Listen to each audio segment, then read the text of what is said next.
सत्य का संदेश मणिपुर में नहीं दिया उसने। वो इलेक्शन में रोता रहा, ड्रामेबाजी करता रहा अपनी माँ के उसके लिए। जहां बाढ़ आ रही, देश के लोग मर गए, पशु बह गए, घर बह गए, पता नहीं क्या क्या हुआ लोगों। अभी तो खबरें आएंगी। वहाँ पंजाब में जाने के बजाय वो इधर बिहार में घूम रहा है, लोगों पे गोलियां चलाई, देश के मालिकों पे गोलियां चलाई। तो पुलिस के उन अधिकारियों को भी जिन्होंने आदेश दिया, या कोई जुडिशियल मजिस्ट्रेट था जिसने आदेश दिया, इन सबको पकड़ने की जरूरत है। और इसी तरह का व्यवहार ये कितने देशों में हो गया, लंका में हो गया, बांग्लादेश में हो गया, अब आके नेपाल में हो गया, म्यांमार में हो गया, और थाईलैंड में, थाईलैंड की कोर्ट ने सही काम किया। अगर यही काम नेपाल की कोर्ट। नमस्कार, आप देख रहे हैं फोरम 4। मैं हूं प्रभात। इस वक्त मैं सुप्रीम कोर्ट में हूं। सुप्रीम कोर्ट में हमारे साथ मौजूद हैं वरिष्ठ एडवोकेट बलराज सिंह मलिक जी। नेपाल में आपने देखा कि किस तरीके से सोशल मीडिया को बैन करने के बाद वहां के युवाओं, खासकर जिन्हें जेन जेड बोला जा रहा है, जो 30 साल की उम्र तक के बच्चे हैं, उसमें स्कूली बच्चे भी हैं, उन्होंने ड्रेस पहन करके सरकार के खिलाफ सड़क पर उतर गए और नारेबाजी लगाए, आगजनी की, हिंसक घटनाएं हुई। तमाम जगहों पर, ये पूरे नेपाल में अलग अलग जगहों पर तोड़फोड़ की गई, यहाँ तक कि सरकारी कार्यालयों पर तोड़फोड़ की गई। प्रधानमंत्री को वहाँ से भागना पड़ा और तमाम मंत्रियों और पूर्व प्रधानमंत्रियों की पिटाई की गई खुलेआम। इसके बाद ये एक तरीके से कहा जाने लग गया कि भारत के जो पड़ोसी देश हैं, उसमें श्रीलंका हो गया, ऐसे ही कुछ घटनाएं देखने को मिली। म्यांमार हो गया, वहाँ पर भी इसी तरीके से तख्तापलट हुआ। और उसके बाद जिस तरीके से श्रीलंका, म्यांमार, बांग्लादेश में भी पिछले साल जिस तरीके से तख्तापलट हुआ, और इसी तरीके की घटना हुई कि युवा और तमाम लोग जो है सड़कों पर उतरे और उसके बाद वहाँ के प्रधानमंत्री को भागना पड़ा। नेपाल में भी यही हुआ कि नेपाल में भी अब राष्ट्रपति, प्रधानमंत्री सब ने इस्तीफा दे दिया। तो अब क्या सोशल मीडिया को बैन किए जाने का जो ये बताया जा रहा है कि ये वजह है, इसके साथ साथ तमाम वजहें और भी हैं। चाहे वो करप्शन की बात की जा रही है, करप्शन बहुत ज़्यादा था उस नेपाल की जो वर्तमान सरकार थी, और तमाम और वजहें गिनाई जा रही हैं। तो ऐसे जोड़ करके देखा जा रहा है कि जब ये इस तरीके से जो घटनाक्रम चल रहा है भारत के पड़ोसी देशों में, तो क्या भारत तक भी इस तरीके की घटनाएं हो सकती हैं? क्योंकि यहाँ पर तो बहुत सारे प्रदर्शन हुए, लेकिन यहाँ पर अभी तक इतने प्रदर्शन, इतने लोगों की मौत के बाद भी, कि चाहे वो किसान आंदोलन हो, देखा जाए तो उसमें 700 से अधिक किसानों की जानें चली गई, लेकिन प्रधानमंत्री ने इस्तीफा नहीं दिया। लेकिन वहाँ पर 20 लोगों की मौत के बाद ही तुरंत जो है प्रधानमंत्री ने इस्तीफा दे दिया और तख्तापलट हो गया। सर, कैसे देखते हैं इस पूरे घटनाक्रम को? एक तरीके से जो वहाँ के युवाओं में इस तरीके से क्रांति देखी गई, और इसमें तमाम लोगों की जानें भी गई, आम लोगों को जानें गई, सरकारी कार्यालयों का नुकसान हुआ, सरकारी लोगों का भी नुकसान हुआ। ये जब किसी देश में उसके राज्य के सारे अंग फेल हो जाते हैं, जहाँ पॉलिटिकल एग्जीक्यूटिव सरकार में बैठे हुए लोग बदमाशी पे उतारू हो जाते हैं और तानाशाही करते हैं, और अफसरशाही भी फिर उसी लेवल पे तानाशाही और करप्शन में इन्वॉल्व होती है। ऐसे मौके पे वहाँ की कॉन्स्टिट्यूशनल अदालतें, संवैधानिक अदालतें, हाई कोर्ट और सुप्रीम कोर्ट की जिम्मेदारी होती है कि वो सिचुएशन ना पहुँचे कि देश में इस तरह से आंदोलन करना पड़े, और देश के लोगों के अंदर वो हिम्मत, वो एक सतर गायब हो जाए जहाँ से डर नाम की चीज़ है, और देश की सेना और पुलिस के सामने मरने मारने के लिए तैयार हो जाएं। यानी देश की असली अदालत को खड़ा ना होना पड़े। वहाँ देश की अदालत खुद खड़ी हो गई, देश की सुपर प्राइम मिनिस्टर नेपाल की जनता खड़ी हो गई, देश के सुपर ब्यूरोक्रेसी के भी मैं कहूँगा जनता ब्यूरोक्रेसी की बाप है, यानी मालिक देश की जनता है। तो देश की जनता को अपने हाथों में कब ये चीज़ें लेनी पड़ती हैं? जब राज्य के सारे अंग फेल हो जाते हैं। मैं बीइंग एडवोकेट ये कहूँगा कि वहाँ का सबसे ज़्यादा दोष अगर किसी पे मुकदमा चला के अंदर जिनको ठोकने की जरूरत है, वो वहाँ के हाई कोर्ट और सुप्रीम कोर्ट के जजों को। अगर वो समय पे काम लेते, जब उनको पता करप्शन हो रहा है देश के अंदर, जब उनको पता प्राइम मिनिस्टर तानाशाही कर रहा है, जब उनको पता कि बेनिफिट इन नेताओं के बच्चे मौज मस्तियाँ कर रहे हैं, व्यभिचार कर रहे हैं, ऐसे मौके पे सुओ मोटो एक्शन क्यों नहीं लिया जो इनको पावर दी हुई है, इंडिया में भी दी हुई है? आर्टिकल 226 और 32 में इन लोगों को सुओ मोटो पावर है, लोगों के फंडामेंटल राइट का वायलेशन हो रहा हो, कोई इलीगल काम हो रहा हो, देश में करप्शन हो रहा हो, तो वहाँ की दोषी अब वो बच्चे जो हैं, जो देश की जनता खुद सड़क पे आ गई थी, वो देश था, वो मालिक थे, उन पे किसी को गोली नहीं चलानी चाहिए थी, उन पे गोली चलाई गई, तभी उसके रिएक्शन में उन्होंने ये फिर परवाह नहीं की, तो उन्होंने बिल्डिंगों को नहीं जलाना चाहते थे, इतना आक्रोश आ गया कि ऐसे आदमी को ख़त्म किया जाए।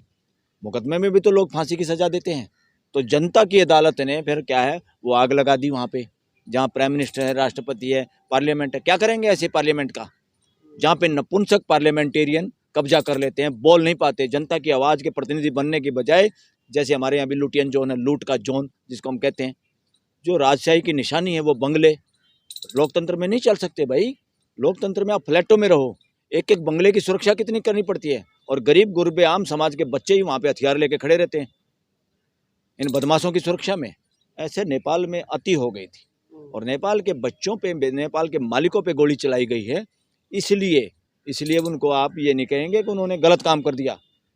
मैं कह रहा हूँ उस आक्रोश में कितना बड़ा नुकसान हो जाता, तो इसलिए इसकी जिम्मेदार, इस पे मुकदमा हत्या का चलाना चाहिए, उनके प्राइम मिनिस्टर ओली पे, उसकी कैबिनेट पे, और उनकी हाई कोर्ट और सुप्रीम कोर्ट के जजों को इस मुकदमे में सज़ा होनी चाहिए, पकड़ना चाहिए कि देश की पुलिस के द्वारा, और पुलिस के वो अधिकारी जिन्होंने इस तरह के गैरकानूनी कानून को माना और देश के लोगों पे गोलियां चलाई, देश के मालिकों पे गोलियां चलाई, तो पुलिस के उन अधिकारियों को भी जिन्होंने आदेश दिया, या कोई जुडिशियल मजिस्ट्रेट था जिसने आदेश दिया, इन सब को पकड़ने की जरूरत है। और इसी तरह का व्यवहार ये कितने देशों में हो गया, लंका में हो गया, बांग्लादेश में हो गया, अब आके नेपाल में हो गया, म्यांमार में हो गया, और थाईलैंड में, थाईलैंड की कोर्ट ने सही काम किया। अगर यही काम नेपाल की कोर्ट कर देती, थाईलैंड में पता क्या हुआ, थाईलैंड की प्राइम मिनिस्टर लेडी है एक, उस लेडी ने कंबोडिया के किसी सीनेट के प्रेसिडेंट से बात कर ली, क्योंकि दोनों के बॉर्डर पे कोई टेंशन थी, और उसने उसको अंकल बोल दिया, और एक दो बात ऐसी कर दी, उन्होंने कहा नहीं आपने देश का अपमान किया, हमारा प्राइम मिनिस्टर इस तरह की बात किसी के साथ नहीं करनी चाहिए, उसको हटा दिया कोर्ट ने। अच्छा किया, ये काम नेपाल की कोर्ट करती तो कम से कम ये आक्रोश सड़कों पे नहीं आना पड़ता, और पुलिस की गोली से वो उस देश के मालिक नहीं मारे जाते, वो बच्चे, वो भावी, वो मालिक हैं उस देश के। तो ऐसा तो खेल इंडिया में बहुत हुआ है, और अभी भी यहाँ की कोर्ट को भी मैं तो कई बार कह चुका हूँ, इस देश में हालात ऐसे हो गए हैं, यहाँ प्राइम मिनिस्टर को सरकार की बजाय जुगाड़बाजी से जो वोटों की चोरी के जहाँ आरोप लग रहे हैं, सबूत दिए जा रहे हैं, और वो हकीकत है। तो ऐसे मामले में हाई कोर्ट और सुप्रीम कोर्ट, हाई कोर्ट मत दिल्ली हाई कोर्ट या देश की सुप्रीम कोर्ट को फैसला करना चाहिए। मेजोरिटी का मतलब नहीं है कि आप ज़बरदस्ती देश की गद्दी पे बैठोगे। अगर आप भ्रष्टाचारी हैं, आप लोगों के बोलने के अधिकार को ख़त्म कर रहे हैं, आप कानून का दुरुपयोग कर रहे हैं, इसी बात पे, क्योंकि कानून का दुरुपयोग तो इंडिया में भी हो रहा है। क्या क्या दुरुपयोग हो रहा है? मणिपुर में औरतों को नंगा घुमाया गया, मणिपुर का वीडियो सामने आया, जो वीडियो थाईलैंड की प्राइम मिनिस्टर का और कंबोडिया के सीनेट के प्रेसिडेंट का वीडियो तो वायरल हो गया, वहाँ की कोर्ट ने कॉग्निजेंस ले लिया और उसको हटा दिया। वो वीडियो तो यहाँ के गृह मंत्री अमित शाह का और मणिपुर के सीएम का वायरल हुआ, जिसको ये कोर्ट में ऐसे धक्के खा रहे हैं और ऐसे धक्के खिला रहे हैं सरकार। कभी ये कह के अभी जांच नहीं हुई, कभी फोरेंसिक लैब सही जांच नहीं करी, और सुप्रीम कोर्ट तारीख पे तारीख दे देती है। होना तो ये चाहिए था, उसके आधार पे गृह मंत्री को भी, वहाँ के सीएम को भी बर्खास्त कर देना चाहिए था सुप्रीम कोर्ट को। क्यों? क्योंकि तुम देश के लोगों के खिलाफ षड्यंत्र रचने के लिए नहीं बना रखे हमने गृह मंत्री और सीएम। तो ये षड्यंत्र वहाँ, अगर नेपाल में जो ये था, वहाँ की कोर्ट उसको बर्खास्त कर देती प्राइम मिनिस्टर को, तो ये दिन नहीं देखना पड़ता नेपाल को, और ये दिन देश में, इंडिया में भी हो सकता है, क्योंकि इंडिया में वो सारे षड्यंत्र चल रहे हैं, और यहाँ की हाई कोर्ट और सुप्रीम कोर्ट काम ही नहीं कर पा रही सही, जो देश का के लिए करना चाहिए। किसी की हिम्मत ही ना हो ना। फिर ये देश 140 करोड़ लोग परिवार की तरह हम कैसे रह पाएँ? खाली 140 करोड़ भी नहीं, ये 140 करोड़ पूरी दुनिया के साथ, 800 करोड़ के साथ प्यार से, व्यवहार से कैसे रह पाए? ये हमारा संविधान कहता है भाई कि हमें पड़ोसियों के साथ भी अच्छी बना के रखनी है। हमें एक दूसरे के साथ दुश्मनी करके नारे दे के सरकारें नहीं बनानी, चाहे वो पाकिस्तान वाले इस तरह का व्यवहार करते हो, चाहे इंडिया के नेता। ऐसे मोदी ने नेपाल के लिए शांति का आह्वान किया है, शांति बनाए रखें, इस तरीके से संदेश भी दिया है। अरे शांति का संदेश मणिपुर में नहीं दिया उसने, वो इलेक्शन में रोता रहा, ड्रामेबाजी करता रहा अपनी माँ के उसके लिए। जहाँ बाढ़ आ रही, देश के लोग मर गए, पशु बह गए, घर बह गए, पता नहीं क्या क्या हुआ लोगों। अभी तो खबरें आएंगी। वहाँ पंजाब में जाने के बजाय वो इधर बिहार में घूम रहा है। कुछ नहीं, उसको सत्ता और इस जुगाड़ के अलावा उसको कोई मतलब नहीं इस देश से। इस देश का सबसे वर्स्ट प्राइम मिनिस्टर, लोग यहाँ तक कह रहे हैं कि सबसे झूठा, सबसे ढोंगी, सबसे फ्रॉड प्राइम मिनिस्टर अगर कोई है तो नरेंद्र मोदी है। नेपाल की आगे होना नहीं चाहिए ऐसा नेपाल कोई। की घटनाओं को आप जायज जो ठहरा रहे हैं, सुप्रीम कोर्ट को जला दिया गया, उसमें 25,000 मैं पहले जायज नहीं, मैं तो ये ठहरा सुप्रीम कोर्ट के जजों पे मुकदमा चलना चाहिए।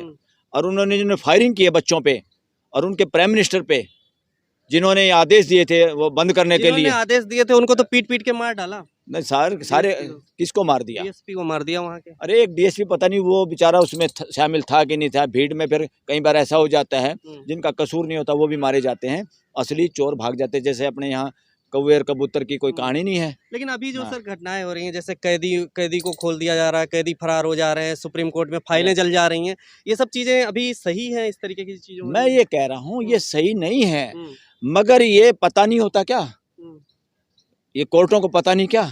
ये जजों को पता नहीं क्या? आप किसी उसको इम्तिहान इतना ले सकते हो कि अपने देश के मालिकों का, कि उनको इतनी नफरत हो जाए आपसे और आपकी संस्थाओं से और आपकी बिल्डिंगों से कि उनमें आग लगा दें। उस लेवल पे किसने पहुंचाया देश के युवाओं को? तो भ्रष्टाचार ही वजह है Yes, जो वहाँ पे है। भ्रष्टाचार है, शोषण है, असमानता है, ये सब जिम्मेदार हैं। और ये इंडिया में भी नहीं, इसी तरह का भ्रष्टाचार, वहाँ पर सर असमानता बढ़ती जा रही है। वहाँ पर हिंदू बहुसंख्यक आबादी भी है पूरा, फिर भी इस तरीके का पूरा माहौल एकता का अरे कैसे? हिंदू कहाँ है आबादी है? वहाँ भी कब्जा है, हम्म, सो कॉल्ड ब्राह्मण या राजपूतों का कब्जा है। वो दूसरों को बराबरी के दर्जे पे बर्दाश्त नहीं कर पा रहे, देखना नहीं चाहते।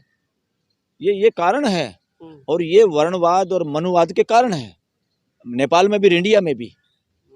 यहाँ पे मैं ये कहूँगा, ये हिंदुज़म जो खामखा की बातें कर रहे हैं, ये वर्णवादी और मनुवादी जो मानसिकता है वो कब्जा रखना चाहती है और उस स्थिति को बनाए रखना चाहती है जहाँ असमानता हो, बाकी लोग नीचे रहें, दबे रहें, कुचले रहें, उनका शोषण करो, तुम एंजॉय करो। और अब मैं ये कहूँगा ये खाली अब हिंदुइज्म का नहीं है, ये बुराई मुस्लिम में भी है। मुसलमानों में भी कुछ लोग, कुछ घराने उनके धार्मिक स्थानों पे, रिलीजन के स्थानों पे या खास जगहों पे कब्जा की मानसिकता है। ऐसे ही उसमें है, दूसरे लोगों में, क्रिश्चियनों में भी ऐसे है। ये वर्णवाद और ये मनुवाद की मानसिकता, अब ये खाली ये मत सोचो ब्राह्मणिज्म तक वो है, ये पूरे देश में घर कर गई है। और ये मानसिकता दुनिया में कहीं भी है, इसलिए हम इसको ब्राह्मणिज्म तो इसलिए कहते हैं क्योंकि इसमें कथा कहानियाँ जो लिखी गई हैं वो ज़्यादातर लेखक ब्राह्मण ही हैं और इसीलिए वही सुप्रीम है। अगर मैं आपको किताब लिखो और उसमें आपका दर्जा सबसे ऊपर हो तो इसका मतलब ये कहेंगे कि आपने किया ये सारा काम अपने लिए किया, अपनी स्थिति को बरकरार रखने के लिए। और उसको उनको चाहिए थे फिर कुछ लोग लड़ाके जो उनके इस माहौल को बनाए रखें, तो क्षत्रियों को बना दिया। बाकी लोग मेजोरिटी शूद्र है भाई, और वैश्य है, और कुछ समाज तो अस्पृश्य है, SC ST के लिए तो जगह ही नहीं शूद्र में भी इन्होंने रखी। तो ये सारा फ्रॉड जो मानवता के साथ चल रहा है, जो प्राकृतिक नियमों के खिलाफ है, अस्तित्व के नियमों के खिलाफ है, ये सारी चीज़ें समझनी होगी और ये शिक्षा से ख़त्म करनी होगी, चाहे नेपाल हो, चाहे इंडिया हो, चाहे कोई बांग्लादेश हो, चाहे कोई श्रीलंका हो। कैसे शांति आएगी? क्योंकि यहाँ पर इंडिया में जिस तरीके से भ्रष्टाचार को लेकर के आंदोलन हुए थे, अन्ना आंदोलन हुआ था, बहुत बड़ा आंदोलन हुआ था, उसके बाद सरकार चेंज हुई थी, लेकिन उसके बाद इन 3 कार्यकाल हो चुके, तीसरा चल रहा है प्रधानमंत्री का, इसमें इस तरीके से कोई बड़ा आंदोलन नहीं हुआ जिसमें भ्रष्टाचार का इस तरीके से आरोप लगा हो, बड़े लेवल पे कोई आंदोलन उठा हो। तो अरे भाई इसमें भ्रष्टाचार तो बहुत है। यहाँ पे ज़्यादातर वो जो भ्रष्टाचारी जो पुरानी सरकारों में नेता थे वो सारे भ्रष्टाचार का पैसा इकट्ठा किए बैठे हैं, सारे डरपोक हैं। जिसको दबाया वो इनकी पार्टी में शामिल होगा, जो नहीं दबता वो जेल में भेज दिया, वो बाद में समझौता कर लेता है। तो देश में युवा पीढ़ी को तो किसी पार्टी ने मौका ही नहीं दिया, सब अपने चमचों को मौका दे रहे हैं। जबकि पॉलिटिकल पार्टी की ये ड्यूटी है एज पर कॉन्स्टिट्यूशन कि वो लोगों की समस्याओं के समाधान पे चर्चा करें और समाधान की बात करें और अच्छे से अच्छे, बेहतर से बेहतर नैतिक चरित्र वाले ईमानदार युवाओं को, नए लोगों को सामने लाएं कैंडिडेचर के रूप में, जनप्रतिनिधि के रूप में। हो क्या रहा है? चमचे, ठग लोग, पैसा बनाए हुए भ्रष्टाचारी लोग, चरित्रहीन लोग आप चाहे देखेंगे अभी तो कांग्रेस में भी ऐसे बहुत लोगों की भरमार है। अभी कांग्रेस लगता है लोगों को परिवर्तन आएगा, कांग्रेस की सरकार आएगी, वो सारे भ्रष्टाचारी चरित्रहीन लोग दोबारा एक्टिव हो गए हैं कांग्रेस के अंदर। और इन पार्टियों में है, कितने लोगों पे मुकदमा है, कितने एमपीओ पे। अरे तुम मुकदमे वाले लोगों को टिकट देते हो, तुम संविधान का अपमान करते हो, देश की जनता का अपमान करते हो, तुम मजबूर करते हो लोगों को कि हमारे पास तो यही बदमाश लोग हैं, इन्हीं में से किसी को वोट दे दीजिए। वहाँ पर विपक्षी नेताओं को भी पीटा गया है और यहाँ यस, लेकिन भारत में इंडिया में कभी होगा, विपक्ष भी पिटेंगे और ये पक्ष वाले भी पिटेंगे, सब लोग।